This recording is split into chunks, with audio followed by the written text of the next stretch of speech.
And you also want us to compute standard deviation.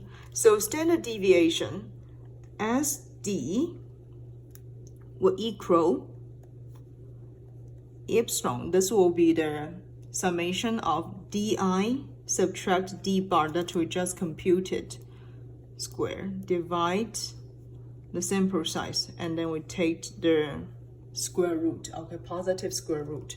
So what we need to do is put all those numbers here and then subtract d bar we just computed, okay, and then divide this sample size.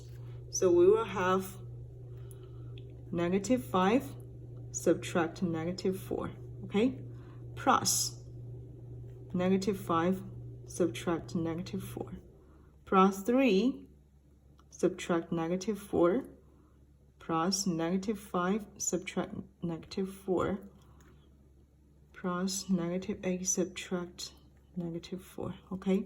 So all those, we take the square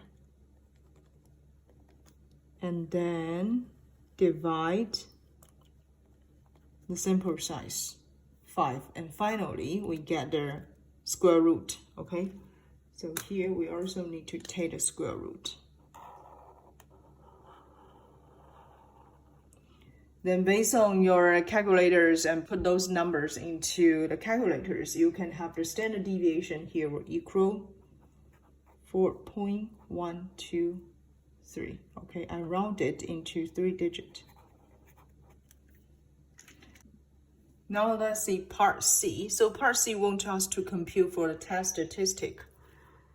So for test statistic, let me just write down the formula. It will equal d bar subtract mu d, okay, divide, we use the standard deviation, divide the square root of the sample size, okay? So this is the way that we compute for the test statistic.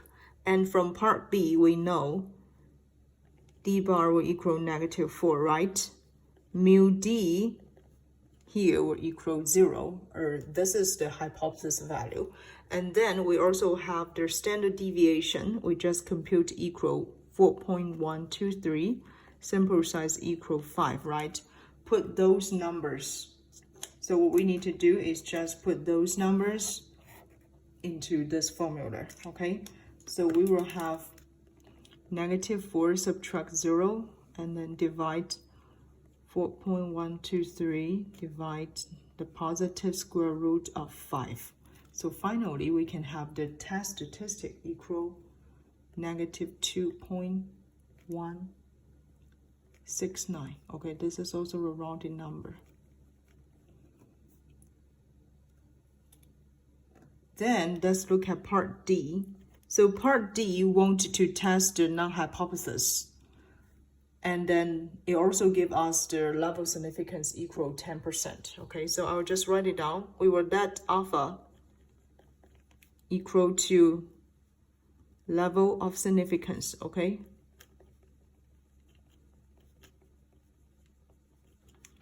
So alpha here will equal 0.1.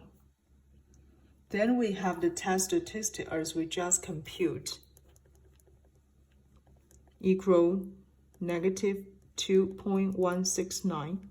We also need a degrees of freedom because we will use the t distribution, okay? So here, degrees of freedom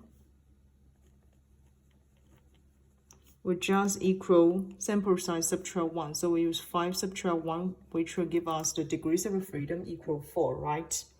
Then we need to find out the p-value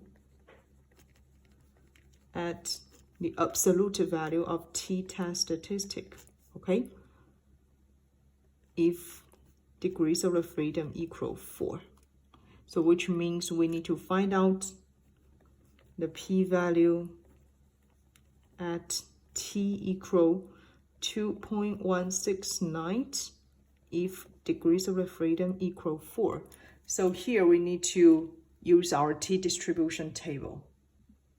So let's find our t distribution table. First, we need to get a degrees of freedom equal 4, right? And then, as far as we talk about this t distribution table can only give us the range of the p-value, right? Therefore, let's see. Now we have t equal 2.169. So 2.169 lies between this range, okay? 2.169 lies between this range, which means we will have the p-value lies between 0.05 and 0.025. So let's just write down this range first. This is the p-values range.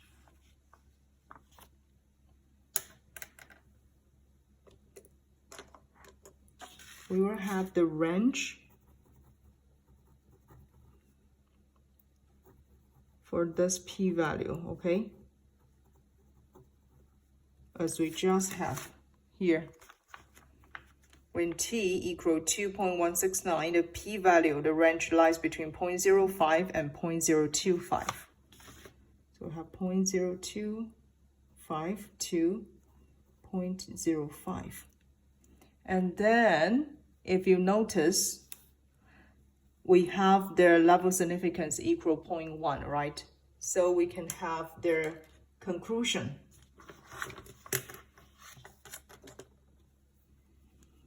We have the p-value less than our level significance, which will make us reject the null hypothesis, okay?